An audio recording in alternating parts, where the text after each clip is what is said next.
Hey viewers, welcome back to your own channel Target Bullseye।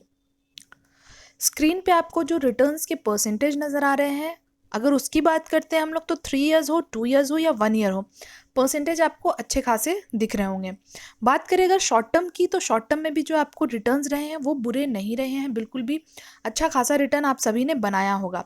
अब जो लोग fresh investment की इसमें सोच रहे हैं तो वो यहीं से अनुमान लगा सकते हैं कि ये जो शेयर है वो शॉर्ट टर्म में भी आपको प्रॉफिट बना के दे रहा है, एंड अगर बात करते हैं मिड टू लॉन्ग टर्म तो वहाँ पे भी आपको प्रॉफिट बन रहा है। सिर्फ बात करें अगर 1 वीक की, तो 1 वीक के टाइम फ्रेम पे आपको जो है ये शेयर आपको डिस्काउंटेड प्राइस पे मिलने वाला है। अगर यहाँ पे एनालिस्ट की राय मानते हैं तो एनालिस्ट की राय भी आपको यहाँ पे यही मिल रही है कि यहाँ 85% एनालिस्ट जो हैं वो आपको इसमें बाइंग की रेटिंग दे रहे हैं। दैट मीन्स उनकी तरफ से ये सजेशंस है कि आप चाहें तो इसमें बाइंग इनिशिएट कर सकते हैं, बट ये आपका कॉल होने वाला है। एंड अपनी खुद की रिसर्च एंड एनालिसिस ज़रूर कीजिए, क्योंकि ये ऐसे वाले जो वीडियोज़ होते हैं या हम जो वीडियोज़ लेके आते हैं वो सिर्फ एजुकेशनल पर्पज़ के लिए होते हैं, ये सिर्फ सजेशंस के लिए होते हैं। ये नहीं होते कि आपको ख़रीदना ही ख़रीदना है, हमने बोल दिया आप खरीद लो, ऐसा नहीं है। तो आप अपनी एनालिसिस भी साथ में करें। बाकी आपके कोई फाइनेंशियल एडवाइज़र है तो उनसे भी ज़रूर कनेक्ट कर ले। तो बने रहिए आप वीडियो में आखिरी तक, क्योंकि और भी चीज़ें हम बात करेंगे, जैसे कि कंपनी कौन सी है एंड इसके फंडामेंटल, टेक्निकल और फिर चार्ट के ऊपर देखेंगे लेवल्स एंड टारगेट क्या निकल के आने वाले हैं। बाकी आपको अगर वीडियो आखिरी में अच्छा लगे तो आप इसको लाइक शेयर किए बिना कहीं ना जाए, एंड अगर आप चैनल पे नए हैं तो इसको सब्सक्राइब कर ले हमारे चैनल को, ताकि आपको जो भी नए वीडियोज़ आते हैं उसके बारे में नोटिफिकेशन ज़रूर मिल जाए। नेक्स्ट अगर हम लोग यहाँ पे नज़र डालते हैं सेल्स ग्रोथ परसेंटेज के ऊपर, तो आपको जो सेल्स ग्रोथ 5 इयर्स और 3 इयर्स की बात करें तो आपको तो ऑलमोस्ट सिमिलर ही नज़र आ रहे हैं परसेंटेज, बट 1 ईयर में आपको ऑब्वियसली यहाँ पे डिप देखने को मिल रहा है। ये बात करेंगे हम आगे वीडियो में कि रीज़न इसके पीछे के क्या रहे हैं। प्रॉफिट ग्रोथ के परसेंटेज की बात करें तो यहाँ पे प्रॉफिट ग्रोथ के परसेंटेज भी आपको 5 इयर्स एंड 3 इयर्स में तो बेहतरीन दिख रहे हैं, बट 1 ईयर में बेशक आपको नेगेटिव में नज़र आ रहे हैं, ऑलमोस्ट 2% के लगभग। आरओई की बात करें तो आरओई एटलीस्ट 20% होना चाहिए, और यहाँ पे आपको 24% के आसपास इस 5 साल से लेके 1 साल में आपको काफ़ी कंसिस्टेंसी मेंटेन करते हुए ये कंपनी दिख रही है। आरओसीई की बात करें तो आरओसीई भी जो है वो एटलीस्ट आपको 20 होना चाहिए, बट यहाँ पे ऑब्वियसली यहाँ पे एक आप देख सकते हैं 1 ईयर में 19% के लगभग है, बट फिर भी चल जाएगा, क्योंकि ये ऑलमोस्ट 20 के आसपास इन्होंने कोशिश की है कि वो मेंटेन रहे। बात करते हैं अगर डेट इक्विटी रेशियो की, तो डेट इक्विटी रेशियो में आपको 0.70 यहाँ पे नज़र आ रहा है। दैट मीन्स कंपनी के ऊपर थोड़ा बहुत डेट है, और कंपनी होपफुली आगे सब कुछ अच्छा रहा तो वो भी कंपनी अपनी कम कर लेगी।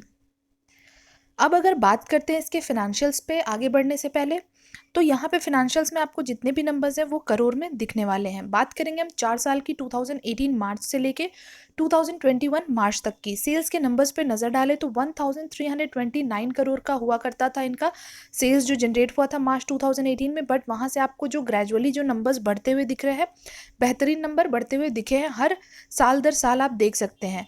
अगर 2021 की बात करें तो आपको लास्ट जो मार्च 2018 से बढ़ के 1864 करोड़ के आसपास तक पहुंचा है।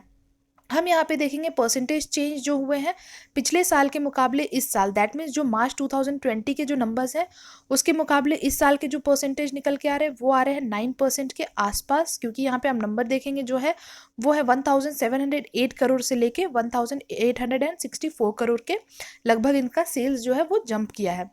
अब इसी का हम असर देखते हैं सीधा नेट प्रॉफिट के ऊपर। तो नेट प्रॉफिट में जो आपको नंबर्स नज़र आ रहे हैं ये आपको वैसे तो बढ़ते हुए दिख रहे थे मार्च 2018 से लेके आप देखेंगे मार्च 2020 तक बढ़े हैं बेशक, बट आपको मार्च 2021 में थोड़ा सा डिप नज़र आ रहा है यहाँ पे। तो अगर यहाँ परसेंटेज वाइज बात करें तो ऑलमोस्ट 3% के आसपास आपको यहाँ डिक्लाइन या आप कह सकते हैं कि डिप देखने को मिला इनके नेट प्रॉफिट में। अब बात करेंगे हम इनके क्वार्टरली बेसिस के जो रिजल्ट्स हैं उसके ऊपर। क्वार्टरली बेसिस के नंबर्स पे नज़र डालेंगे तो यहाँ पे भी हम बात करेंगे 4 क्वार्टर की, दैट मीन्स जून 2020 से लेके मार्च 2021 तक के नंबर्स। यहाँ पे भी आपको सारे नंबर्स करोड़ में नज़र आने वाले हैं। सेल्स की बात करें तो यहाँ आपको जो नंबर्स हैं वो आपको बढ़ते हुए दिख रहे हैं 352 करोड़ से लेके 577 करोड़ तक। अब यहाँ पे अगर परसेंटेज चेंज की बात करें पिछले क्वार्टर से इस क्वार्टर के मुकाबले, तो यहाँ आपको 14% का जंप नज़र आ रहा है। तो आपने देखा कि पिछले जो हमने ईयर ऑन ईयर बेसिस पे बात किया, पिछले ईयर के मुकाबले इस ईयर में आपको जंप दिखे हैं सेल्स के आप सेल्स के पर्सपेक्टिव से देखेंगे तो, बट नेट प्रॉफिट में आपको डिप देखने को मिला है। बट यहाँ क्वार्टर टू क्वार्टर आपको जो है सेल्स में जंप देखने को मिले, एंड इसका सीधा असर आपको यहाँ पे भी दिखेगा। कह सकते हैं नेट प्रॉफिट के ऊपर भी क्वार्टर टू क्वार्टर अगर बात कर रहे हैं तो 18 से लेके, दैट मीन्स 18 करोड़ से लेके 53 करोड़ तक का जंप हुआ, और यहाँ पे जो परसेंटेज है वो काफ़ी अच्छे है, दैट मीन्स 36% के आसपास। तो देख सकते हैं आप सेल्स भी इनके अच्छे परसेंटेज में जंप नज़र आ रहे हैं।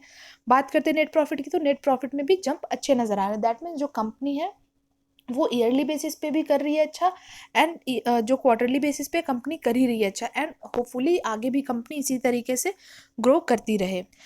इसके वैल्यूएशन के बारे में बात करते हैं तो आपको वैल्यूएशन जो है वो नज़र आ रहे हैं 19 के आसपास, ऑलमोस्ट 20 के लगभग आप कह सकते हैं इसको। Industry P is 28 but stock P is 34, थोड़ा सा आपको ओवर वैल्यूड प्राइस पे ज़रूर मिल रहा है ये शेयर। और अगर बात करते हैं डिलीवरेबल्स की, तो डिलीवरी इसमें हुई है 28% की आज। अब देखते हैं कंपनी कौन सी है बाकी चीज़ों पे जाने से पहले। तो आज हम लोग बात करने वाले हैं सुदर्शन केमिकल के ऊपर। मे भी कुछ लोगों ने इसका नाम सुना होगा सुदर्शन केमिकल, बट जो लोग नहीं जानते हैं, ये जो कंपनी है ये मैन्युफैक्चर करती है पिगमेंट्स, एंड ये इस्टेब्लिश हुई थी 1952 में। और इसके जो ये जो पिगमेंट्स के इस्टेब्लिश मैन्युफैक्चर करते हैं वो यूज़ होते हैं प्लास्टिक में, इंक के लिए, कॉस्मेटिक के लिए, एंड आप कह सकते हैं यहाँ पे कोटिंग्स के लिए यूज़ किए जाते हैं। ये कंपनी जो है ये मैन्युफैक्चर तो करती है, जैसे आप देखेंगे यहाँ पे Sudarshan is a leading colour and effect pigment manufacturer, जैसा हमने बात किया पिगमेंट मैन्युफैक्चरर है, और इनको ऑलमोस्ट 60 ईयर्स हो चुके हैं इस अपने जो इंडस्ट्री लाइन है उसमें। बात करें अगर कि ये इसके अलावे और क्या क्या चीज़ें मैन्युफैक्चर करते हैं, तो ये pollution control equipment, size reduction equipment and grinding equipment manufacture करते हैं, जितने भी इंडस्ट्रियल यूसेज के लिए। कंपनी में जो अभी आपने देखा जो सेल्स के आपको नंबर्स जो थोड़े से आपको sales growth percentage and profit growth percentage के नंबर्स जो आपको एक साल में थोड़े से आपको कम दिख रहे थे, जैसे cells grow percentage sorry profit growth percentage जो थे वो ऑलमोस्ट 2% के नेगेटिव में जा रहा था। तो यही रीज़न है क्योंकि 2020 में जो कोविड की वजह से इनको जो गवर्नमेंट की तरफ से गाइडलाइंस जो आई थी, तो मैन्युफैक्चरिंग इनकी पूरी बंद हुई थी। उसके बाद से अभी वापस ये बैक ऑन द ट्रैक हो गए हैं, और वापस से इनके जो आप कह सकते हैं जो इनके ऑपरेशंस है वो रिज्यूम हो चुके हैं। तो होपफुली कंपनी इसी वजह से अब आगे और अच्छा आपको करके दिखाएगी, और यही रीज़न था कि पिछले एक साल में आपको थोड़ा सा जो नेट प्रॉफिट भी हमने देखा, वहाँ आपको जो एक डिक्लाइन नज़र आ रहा था ऑलमोस्ट 3% का, वो यही सब रीज़न है जिसकी वजह से थोड़ा सा इफेक्ट हुआ है इस कंपनी को भी। अब यहाँ पे बात कर लेते हैं एक बार इसके शेयर होल्डिंग पैटर्न्स के ऊपर भी, एंड देन फिर हम चार्ट पे मूव आउट करेंगे कि चार्ट पे फिर जो भी है वो लेवल्स एंड टारगेट्स देखेंगे आखिरी में। तो यहाँ पे अगर देखते हैं 4 क्वार्टर की बात कर रहे हैं शेयर होल्डिंग पैटर्न्स के ऊपर, जून 20 से लेके मार्च 21 तक की। यहाँ जो प्रमोटर्स के होल्डिंग्स नज़र आ रहे हैं वो आपको थोड़े से कट शॉर्ट होते हुए ज़रूर दिखे हैं। ये दिसंबर से लेके आप देखेंगे दिसंबर एंड मार्च में आपको जो है वो कंसिस्टेंसी तो नज़र आ रही है, बट यहाँ पे आप जून और सितंबर के मुकाबले देख रहे हैं तो यहाँ पे थोड़ा सा परसेंटेज इनका कट शॉर्ट हुआ है। एफआईआई की बात करें तो एफआईआई ने अपने थोड़े से कॉन्फिडेंस दिखाते हुए यहाँ पे जो नंबर्स हैं वो आपको 2 क्वार्टर में थोड़े थोड़े से बढ़ते हुए दिखे, बट सितंबर में आपको एक डिक्लाइन या आप कह सकते हैं कि कट शॉर्ट होता हुआ दिख रहा था। डीआईआई ने काफ़ी अच्छे तरीके से इसमें जो है वो इन्वेस्टमेंट किए हैं, एंड काफ़ी अच्छा इनका जो परसेंटेज है यहाँ पे आपको नज़र आ रहा होगा। पिछले जो जून 20 से लेके अभी तक की बात करें तो कहाँ उस टाइम पे 3.20 के आसपास था, और अभी आप देख सकते हैं मार्च 2021 में काफ़ी अच्छा खासा परसेंटेज बढ़ता हुआ नज़र आया 9% के लगभग। पब्लिक के अगर होल्डिंग्स के बारे में बात करें तो पब्लिक की होल्डिंग्स भी आपको यहाँ पे कट शॉर्ट होती हुई दिख रही है, थोड़ी थोड़ी करके आप देख सकते हैं 45.81 से 41.59 के आसपास तक पहुँच चुका है। अब बात करेंगे कि ऐसी कौन से म्यूचुअल फंड्स हैं जो इसमें इन्वेस्टमेंट कर रहे हैं करंट। तो यहाँ पे आपको उनके सारे जो जितने भी म्यूचुअल फंड्स हैं उनके नाम यहाँ नज़र आ रहे होंगे, जैसे कि ICICI prudential small cap fund direct plan growth, इनका 2.95% के आसपास की यहाँ पे आपको होल्डिंग्स नज़र आ रही है। Baroda multi cap fund direct growth है, एडल्विस स्मॉल कैप है, axis small, Mirae assets and Mirae assets hybrid and Mirae assets mid cap. बाकी आपको परसेंटेज जो है यू कैन सी कि इनके अच्छे खासे परसेंटेज हमें यहाँ पे जो है इन्वेस्टमेंट के वो नज़र आ रहे हैं। अगर यहाँ प्लेज की बात करें तो एज सच यहाँ पे हमें कोई भी तरह का कोई प्लेज नज़र नहीं आ रहा है थ्रू आउट द क्वार्टर्स। अब हम लोग बात करते हैं इसके चार्ट के ऊपर, जहाँ पे 1 वीक के टाइम फ्रेम पे हम बात करने वाले। हर एक कैंडल 1 वीक को रिप्रेजेंट करता हुआ नज़र आएगा आपको। अब अगर बात करें जो आज मार्केट का हाल रहा है, जिस वजह से आज आपने सुना होगा शायद न्यूज़ कि अडानी ग्रुप में जो एक बहुत अच्छा खासा आप कह सकते हैं कि बिल्कुल आपने देखा है कि उसमें लोअर सर्किट पे चीज़ें चल रही थी। तो यही सब रीज़न है कि आज मार्केट काफ़ी इफ़ेक्ट हुआ है एंड बहुत सारे शेयर्स भी इस वजह से इफ़ेक्ट हुए हैं। बाकी बात करें अगर इस शेयर के बारे में, तो ये भी ऑलमोस्ट 1.14% के आसपास आज आपको इसमें डाउन नज़र आ रहा था। तो अभी जो ये शेयर है ये आपको 681 के प्राइस पे ट्रेड करता हुआ ये दिख रहा होगा, 681 के प्राइस पे। बात करते हैं अगर हम थोड़ा बैक जाके, जो हम जैसा हम बात करते हैं कि ड्यू टू लॉकडाउन और ड्यू टू कोविड जो इनके मैन्युफैक्चरिंग यूनिट्स थी या मैन्युफैक्चरिंग जो थी चीज़ों की प्रोडक्शन जो था इनका, वो बिल्कुल ठप पड़ा हुआ था। तो यहाँ पे देखते हैं जो इनको इफेक्ट हुआ था उस वजह से। तो पहले तो जो शेयर था ये ट्रेड करता हुआ आपको दिख रहा था 500 के आसपास, बट ड्यू टू कोविड यहाँ पे आपको ये पहुँचता हुआ दिखा है 290 के लगभग। मार्च 2020 में 290 के आसपास पहुँचा था, बट उसके बाद आपको इसमें एक साइडवे में आप देखोगे चलते हुए ये शेयर ऑलमोस्ट आज अपने 750 के आसपास इसने अपना हाई टच किया था। पिछले वीक की बात कर रहे हैं हम लोग। इस वीक में हमें थोड़ा सा ये इस शेयर में एक करेक्शन हमें नज़र आ रहा है। अब अगर यहाँ पे देखें कि उस टाइम भी ये जो शेयर है ये अपने पूरे सारे जितने भी ईएमए है, वीकली ईएमए, उसके काफ़ी ऊपर सस्टेन करता हुआ दिख रहा था। उसके बाद आपको यहाँ पे इसने अपने जो 20, 50 एंड 100 है उसको ब्रेक किया था, बट 200 को इसने ब्रेक नहीं किया था, बट उसके नीचे तक ये आया ज़रूर था ये शेयर, ये स्टॉक। अब यहाँ पे हम देख रहे हैं अभी जो करंटली हमें जो सिनेरियो जो नज़र आ रहा है ये अपने जो रेड लाइन है, दैट मीन्स जो 20 वीक ईएमए है उसको रिस्पेक्ट करता हुआ बिल्कुल ये सीधे चलता हुआ नज़र आया था हमें। एंड उसके बाद इसमें आपको एक जो ये वीक रहा है इसमें आपको काफ़ी एक बड़ा जंप नज़र आ रहा होगा यहाँ पे। उसके बाद आपको ये जो शेयर है इसमें थोड़ा थोड़ा करके आपको करेक्शंस नज़र आ रहा है। अब बात करें अगर इसमें अगर MACD के बेसिस पे, तो MACD के बेसिस पे हमें लग रहा है कि ये नीचे की तरफ आएगा, बट इस चीज़ को हम क्लियरली देखेंगे थोड़े से छोटे टाइम फ्रेम पे, दैट मीन्स 1 डे के टाइम फ्रेम पे, वहाँ हमें समझ आएगी चीज़ें कि हमें आगे इसमें करना क्या है। अब अगर हम लोग 1 डे के टाइम फ्रेम पे बात कर रहे हैं जहाँ हर एक कैंडल 1 डे को रिप्रेजेंट करता हुआ नज़र आ रहा है, तो जैसा हम लोग बात कर रहे थे कि इस वीक में, एक वीक में जो पिछले चार्ट में हमने देखा, पिछले स्लाइड में, कि एक वीक में इसने काफ़ी एक लंबा या फिर आप कह सकते काफ़ी अच्छा खासा इसने जंप लगाया है। तो बात करें अगर उसी वीक की, तो यहाँ आप देखेंगे पहले तो ये जो शेयर था ये ट्रेड करता हुआ आपको दिख रहा है 550 के आसपास, बट इसने जो अपना सबसे हाई टच किया है उस 2 दिन में, तो आप यहाँ देख सकते हैं 730 के आसपास का इसने अपना हाई टच किया था उस टाइम पे, इस 2 दिन में। अब अगर यहाँ पे देखें तो ये अभी भी अपने जो काफ़ी अच्छा खासा एक आप देख रहे हैं इसमें जंप के बाद ये अपने कोशिश में है कि इसमें प्रॉफिट बुकिंग थोड़ी सी होती है एंड उसके बाद एक बाइंग इमर्ज होता हुआ आपको नज़र आ रहा है, और ये ऐसे ही चलता हुआ दिख रहा है आपको। और अभी भी ये अपने जो रेड लाइन है उसको रिस्पेक्ट करता हुआ सीधा ऊपर की तरफ चलता जा रहा है, बट यहाँ पे यह कोशिश में है कि ये नीचे की तरफ एक बार नीचे वो आएगा और एक बार आपको ब्रेकआउट देगा, जहाँ पे एक आपको अपॉर्चुनिटी मिलेगी, जहाँ आप चाहें तो आप अपना जो भी है फ्रेश इन्वेस्टमेंट के लिए आप इनिशिएट कर सकते हैं।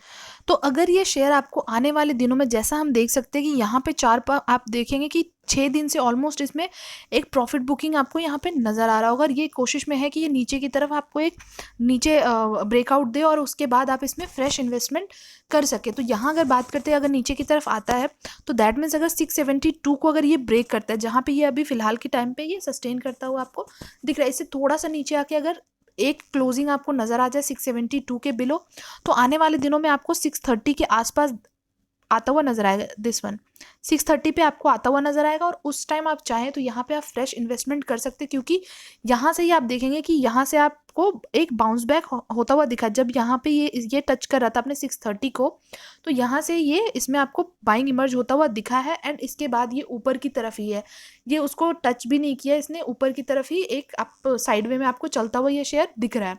तो उसी हिसाब से अगर आपको 630 तक आता हुआ दिखता है तो आप यहाँ पे फ्रेश इन्वेस्टमेंट कर ले, क्योंकि हो सकता है नेक्स्ट टाइम यहाँ से आपको रिवर्स जाता हुआ दिखेगा फिर अपने ऊपर के तरफ। अदरवाइज अगर आपको लगता है कि यहाँ पे आपको एक क्लोजिंग ये देता हुआ दिखेगा अगर इसके भी नीचे, तो आने वाले दिनों में आपको 550 के आसपास भी आता हुआ दिखेगा, जो ये जहाँ से इसने स्टार्ट की थी अपनी जर्नी हाल फिलहाल के जो टाइम में जो इसने स्टार्ट की है, तो ये आपको यहाँ तक भी आता हुआ दिख सकता है। बट मोस्ट प्रोबेबली ये अपने जो 632 है जो सबसे स्ट्रॉन्गेस्ट सपोर्ट इसका निकल के आ रहा है, ये वहाँ से आपको रिवर्स में जाता हुआ दिखेगा।